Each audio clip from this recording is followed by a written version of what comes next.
Hello everyone, আজকে আমরা চলে আসছি রাজশাহী জেলার গোদাগাড়ী উপজেলায়।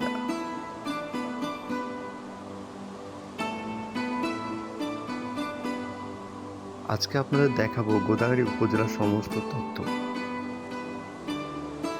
গোদাগাড়ী উপজেলা প্রতিষ্ঠিত হয় 1994 খ্রিস্টাব্দে। এর পূর্বে ছিল 1865 সালে গোদাগাড়ী একটি থানা হিসাবে। গোদাগাড়ী উপজেলা বাংলাদেশের রাজশাহী জেলায় অবস্থিত একটি উপজেলা। এই অঞ্চলটি পদ্মা ও মহানদী নদীর তীরে অবস্থিত এবং এটি বরেন্দ্র অঞ্চলের অংশ। রাজশাহী উপজেলা রয়েছে 8টি এবং থানা রয়েছে 13টি, তার ভিতর গোদাগাড়ী।